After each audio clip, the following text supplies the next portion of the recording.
Welcome everyone. Bienvenidos a todos. We're so glad you're here tonight. Estamos muy contentos que estáis con nosotros esta noche. It's amazing for us to be able to connect with you. Es muy genial para conectar con vosotros. So we're going to let everyone kind of get into the chat. Vamos a esperar para todo, Get settled in the room. para estar en la habitación.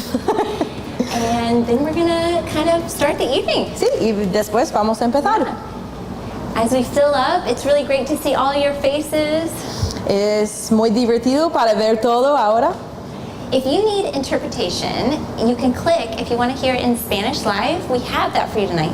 You can click the interpretation button and we will be able to translate that in Spanish for you. Si necesitáis traducción, aquí en la pantalla abajo tenemos interpretación y aprieta el botón Spanish, español. Yeah. Yeah. Y Lidia está aquí para nosotros. How are you? I'm doing well. How are you, Natalie? Good. It's been a great week. We are in full heat here, but it's beautiful. In humid heat. Has everybody enjoyed the humid heat right now? And then today was weird too because it was cloudy. Yeah. But still hot. So It was fun though. yeah, it's been great. Actually, this will be fun. Everybody who's in the chat, if you are a beach person or a mountain person, beaches or mountains, type it in the chat right there, and we would love to see if you're a beach person or a mountain person. Who are you? I think I know who you are. Yes. Me, I do love the beach. No, you don't actually know. I don't know. Continue, go. I love the beach. I really do. I love this. I like the sand. Yeah. I like the waves. It's calm. I don't love crowds, but I do love the beach. Yeah. What I get about that. you? You don't. I'm a mountain person. No. I love the beach, and can't you tell how tan I am? It's great. I love the beach. Yeah. But I love the mountains, which is why I love Costa Brava, because you have Both. Yeah. But I prefer skiing, cold weather. That's what I was going to mountains. say. You like skiing. But I aprovechar, I take advantage of living in Barcelona. So. I, on the other hand, should not be allowed to be on skis. Well, I you did sure it about once. It was brutal. did you break something? My dignity. Okay.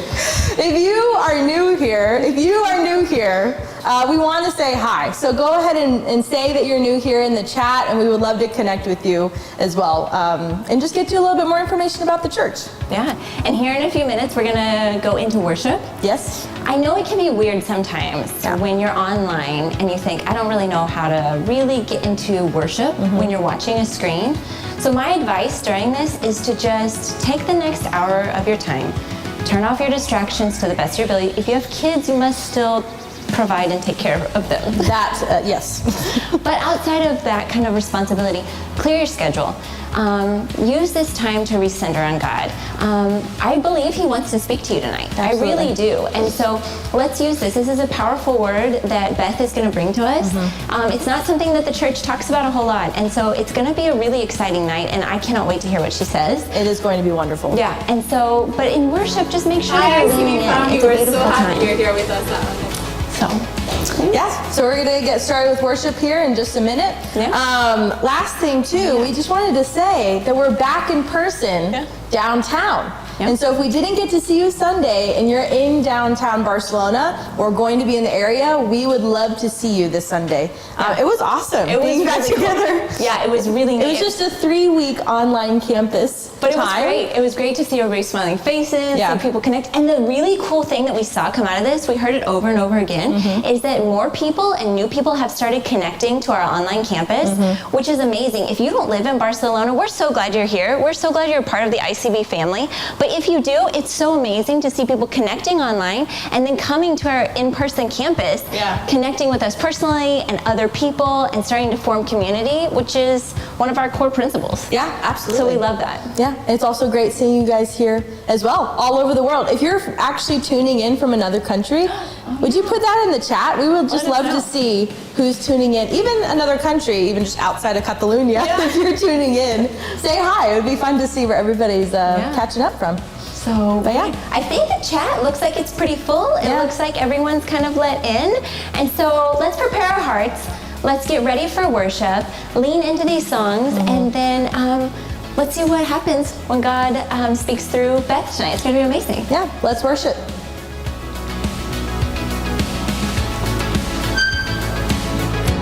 Hi, ICB family, we're so happy you're here with us under the tree. So let's worship together now.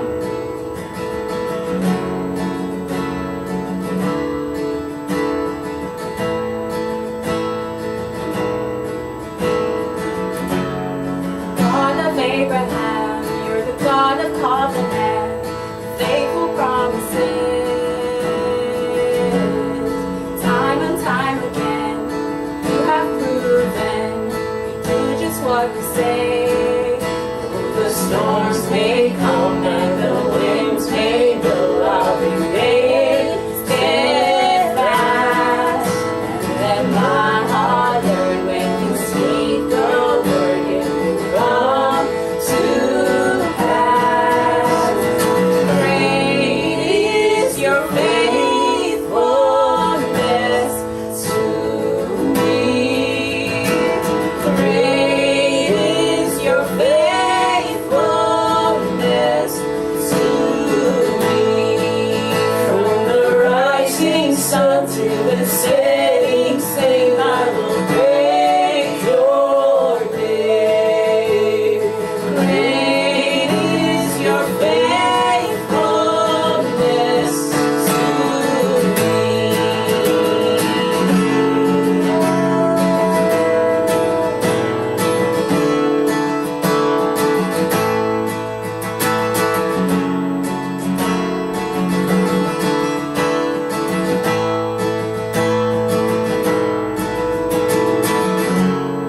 God from age to age, though the earth may pass away, the word remains the same.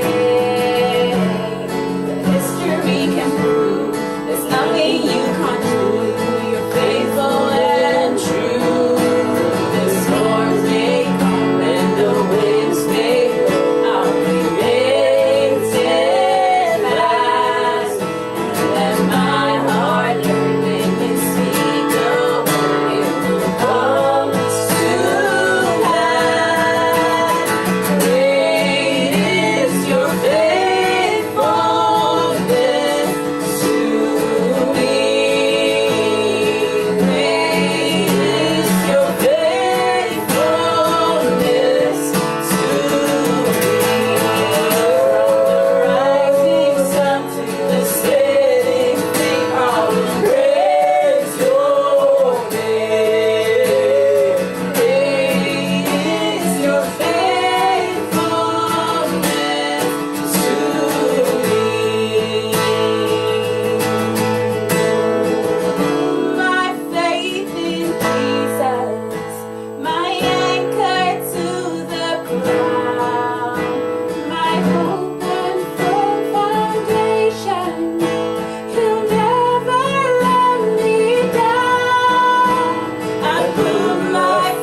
trust in your goodness. I'll trust in your promise. I'm gonna wait on you. I'm gonna wait on you. I've tasted your goodness. I'll trust in your promise. I'm gonna wait on you. I'm gonna wait on you. I've tasted your goodness. Trust in your promise. I'm gonna wait on you. I'm gonna wait on you. I've tasted your goodness.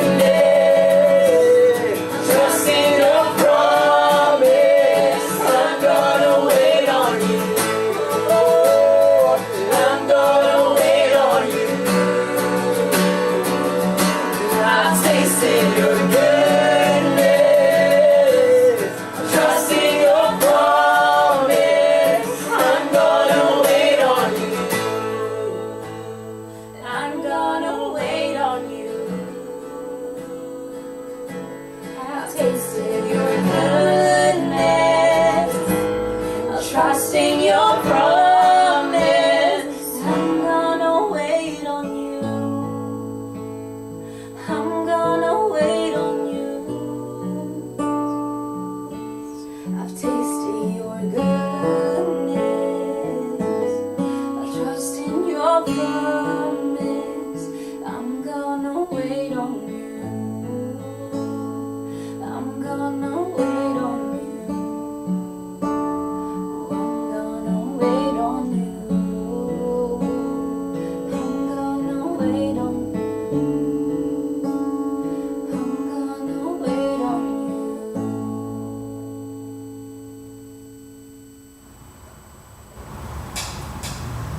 Hello, my name is Beth, and I help run ICB Cares here at ICB. And if you know me, you know that I love a good and appropriate comment or a pun. And so it seems like chastity and talking about sex would be the perfect platform for me to tell all my awkward jokes. But if I have to be honest with you, when I've been preparing this message and thinking about it over the last month, I have been dreading being here tonight. And I think that's really because if I stop and I look at the world and I look at dating in the world, it is really scary. And it's scary to me because it seems almost impossible to survive dating unscathed from sex. And I think that's mostly because my own personal experience and my narrative has been dictated by a sexual narrative. So that's starting at the age of 15 to 37, and that's 22 years. And it's been a struggle, and it's been hard, and I'm tired. But that got me thinking that maybe I'm not the right person to be here tonight. That maybe I don't have this light message of hope of like, yes, it's so great to wait, because I don't have that message of hope for myself. And so I didn't feel good about trying to be here tonight giving that message, because honestly, any form of waiting, whatever it is, sucks, and it's hard. So what I have for you guys prepared tonight is a message for somebody who might be feeling hopeless, who might be confused, who might be just in general scared about what's happening in their life, about dating and all the things. And so I'm giving a message for that person, and I'm going to be giving it to myself as well. I don't have all the answers. Obviously, none of us do. But I'm really not interested in giving everyone answers tonight. What I'm interested in is vulnerability.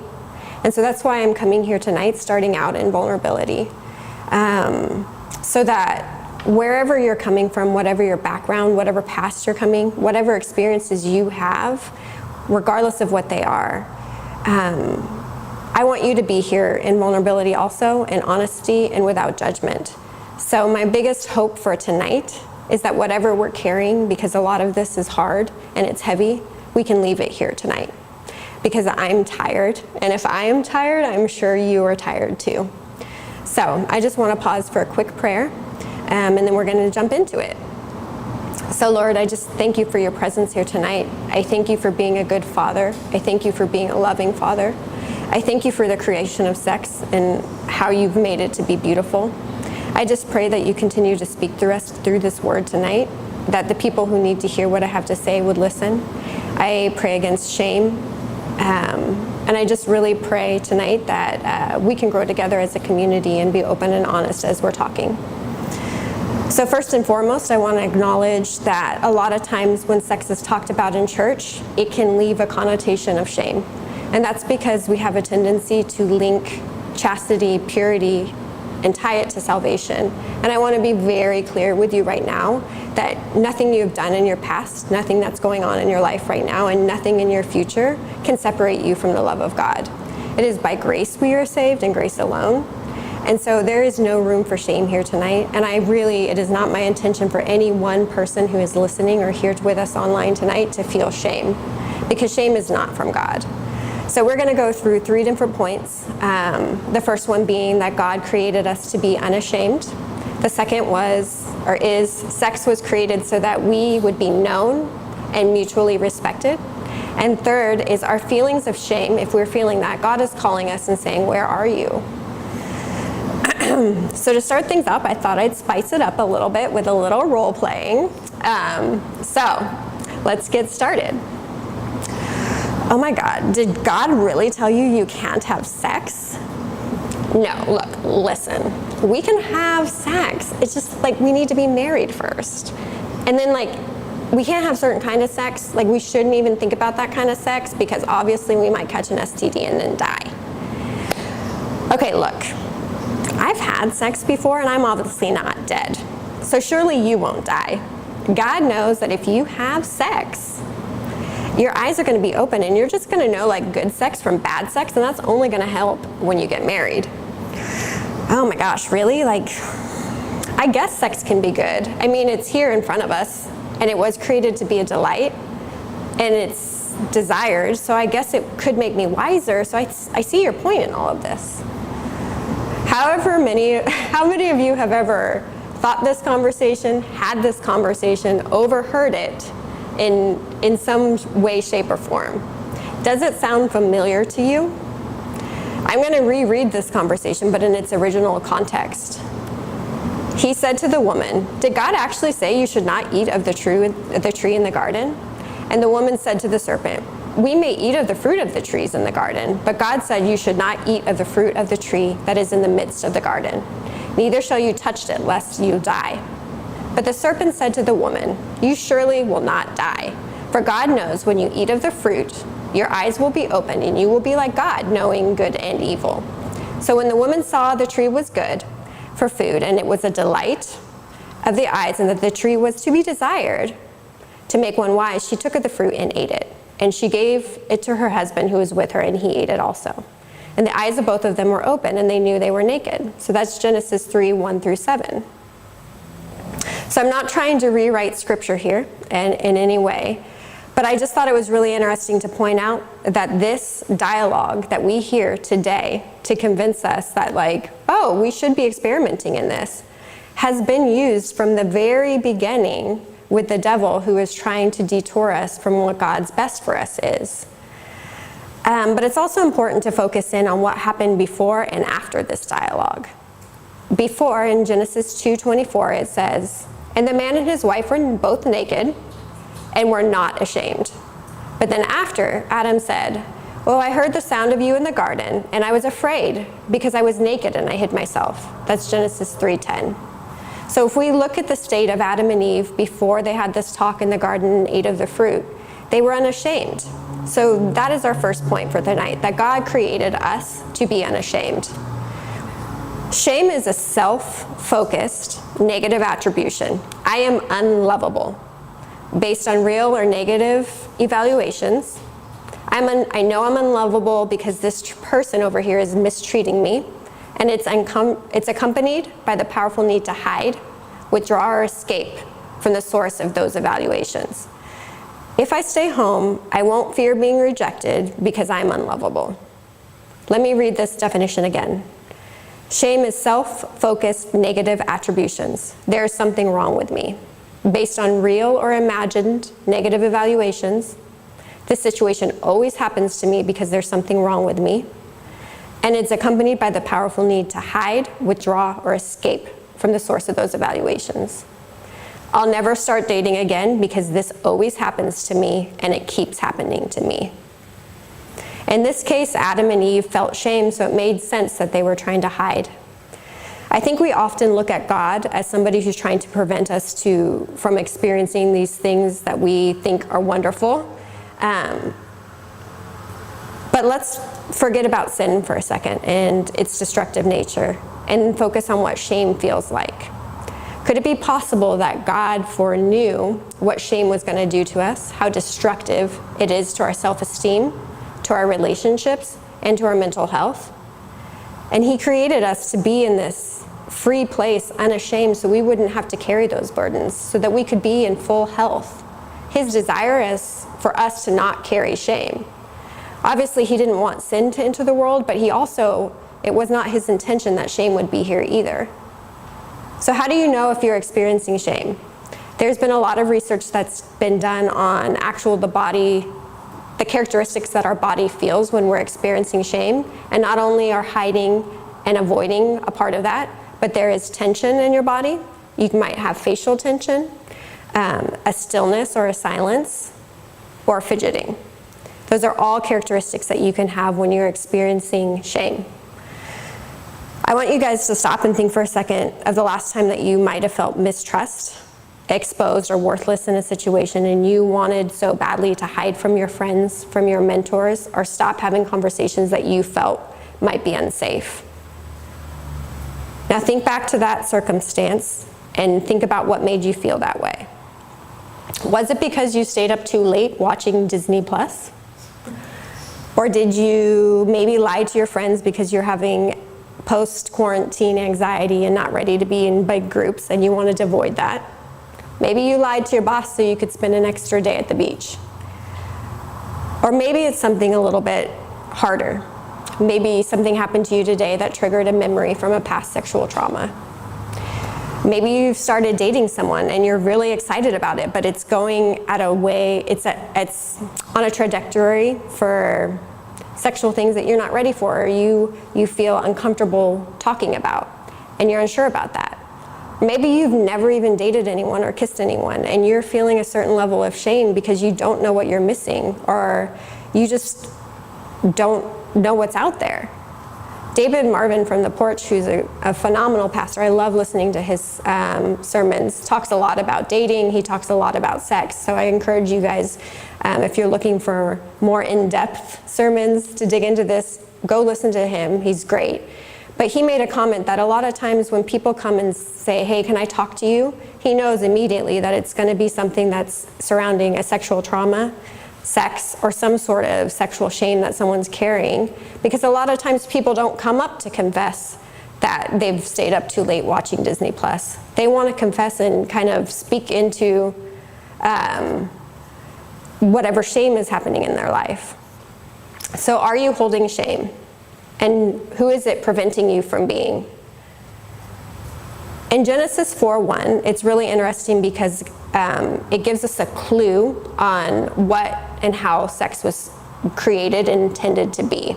And I think it's interesting to note the timeline of Genesis 4:1 because we have God creating Adam and Eve unashamed, and then it moves into them having the dialogue in the garden, eating the fruit, and getting cast out of the Garden of Eden. And then it goes into them immediately, this verse that talks about sex and what sex is intended to be. And so I'd just like to say, sin and shame entered the world, they experienced it, but that did not preclude them from being able to enter into a godly relationship with one another sexually. So that's important because I think it's important we sometimes have this dialogue that, oh, if I did something wrong in my past, I will never be able to be whole in the future, and that's not true.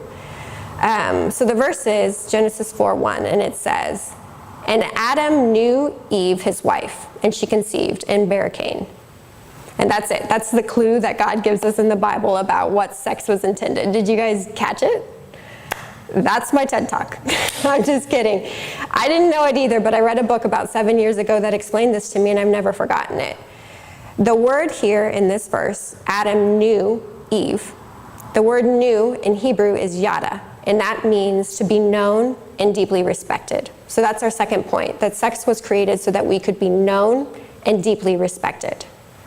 I know personally one of my biggest prayers for a partner is to be known. I want somebody to know my history. I want them to know my past. I want them to know who I am right now. And I want them to know my dreams for the future. And I think a lot of times, guys, they have a deep desire to be respected or to receive admiration.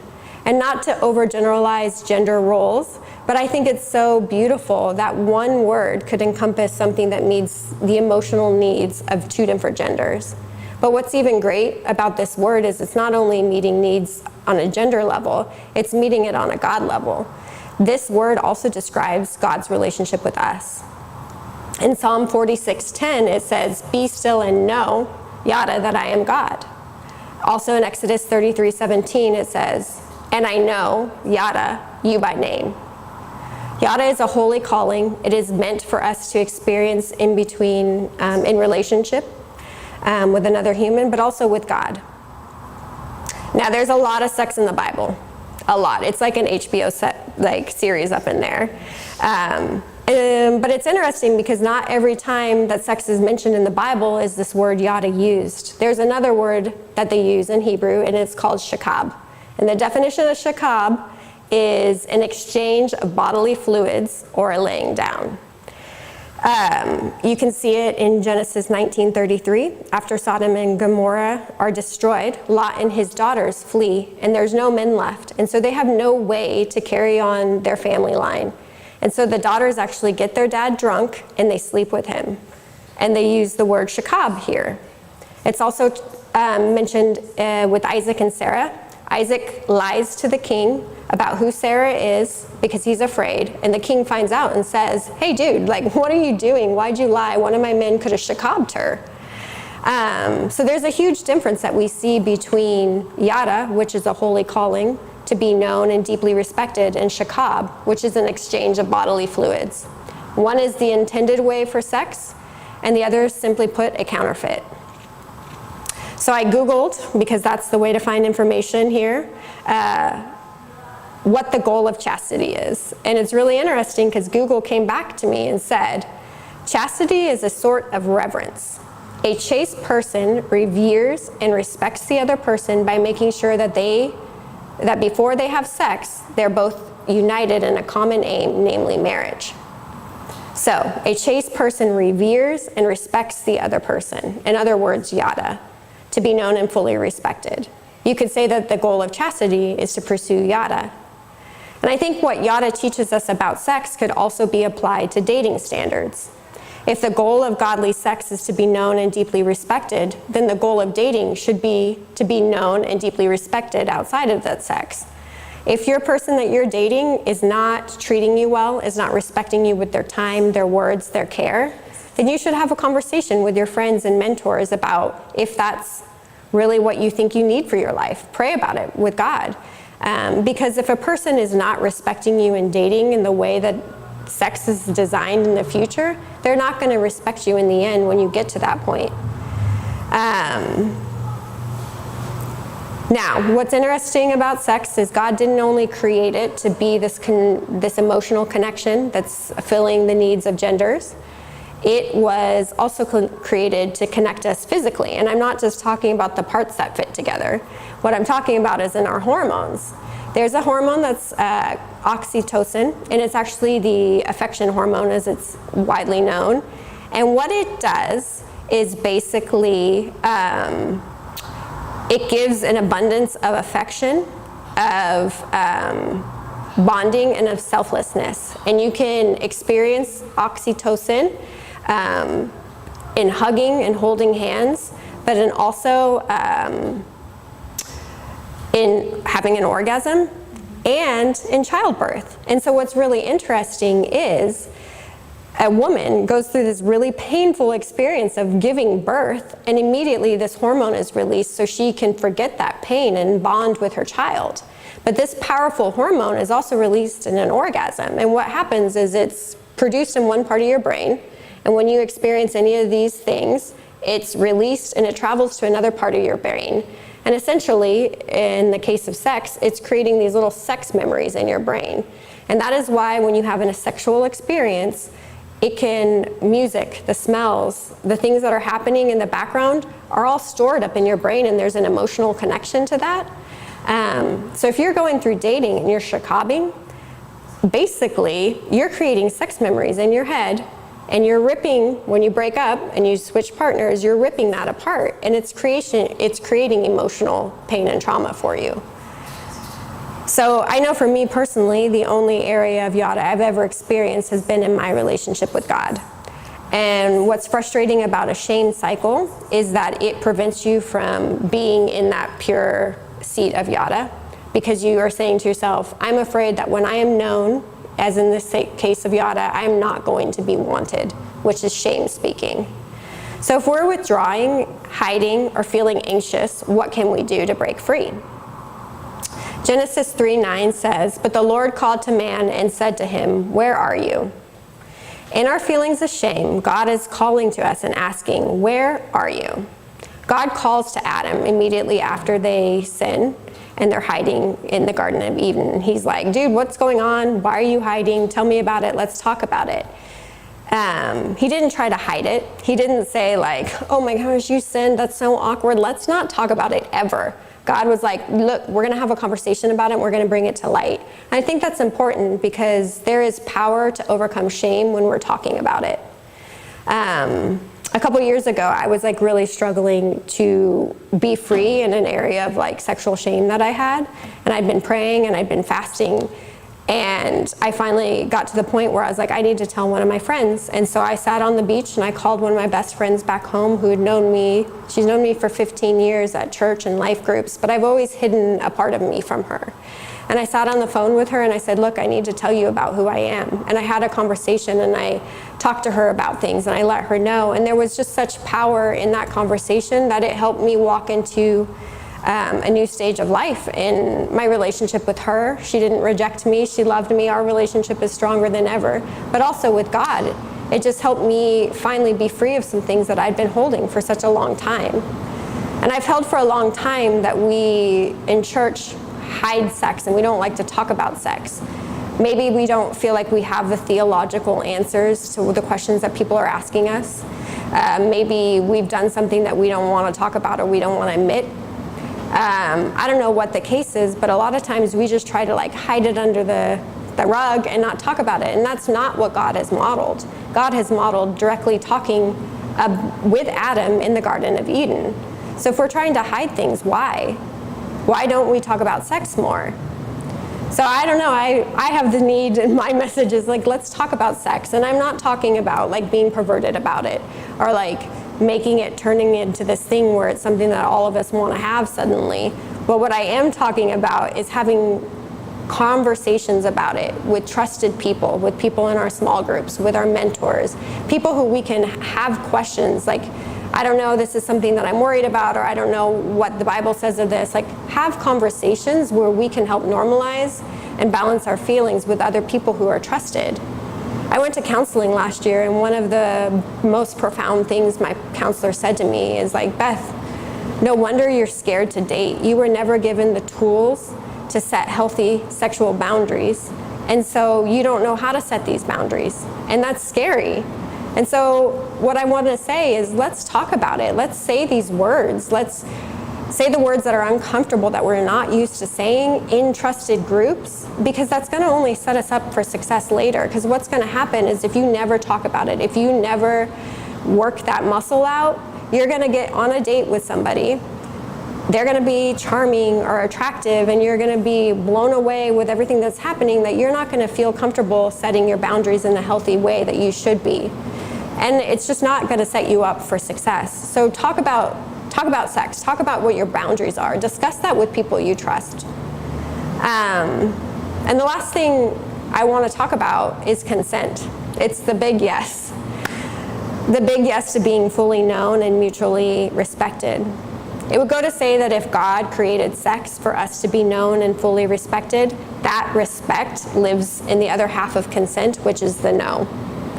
Ladies and gentlemen, we need to respect the no. If you are dating somebody who is trying to coerce you into a sexual situation, somebody who is like making you feel guilty about not wanting to have sex, somebody who's like maybe pushing you little by little to try and experiment with new things until they get what you want, this person does not want a yada relationship. They want a shakab, and they are not good for you.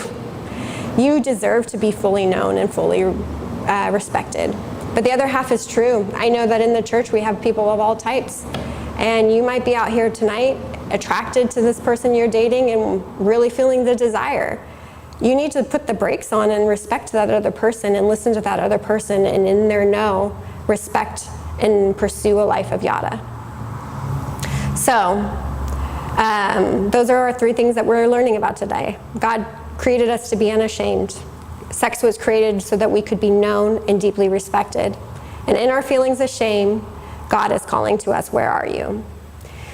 I know that we covered a lot in a short period of time. This is a very complex topic to talk about. There's so many ins and out of it. And I do know that depending on your experiences and where you are in life, some of what we've talked about could be triggering. And I just want to remind everyone that we have a pastoral care team at ICB, that we have counselors available to you and for you. And maybe you're not comfortable getting counseling through church, but we would love to connect with you and help you find the needs and the resources that you could find outside of our church as well. But please, if anything we're saying tonight, you feel like you want to go in deeper with somebody from the church, email us at pastoralcare@icbspain.com, and we would love to connect with you. So we're going to go into a time of chatting about everything and some questions. And because questions are kind of awkward to talk about, especially on a topic of sex, we came up with, in what ways do you see or have seen God modeling yada, which is to be known and deeply respected. And the other one is, how can you take the example God gives you to know yada, or to know others, and put it into relationships outside of sex? So that's it. Let's open up the groups right now, and we're looking forward to having an engaging conversation. And like I said, please remember that anyone on staff who's in your group, if you feel like reaching out to them later and being like, hey, I need to talk to somebody, please do that. But we're really looking forward to having this conversation and starting what God modeled for us with Adam. So, and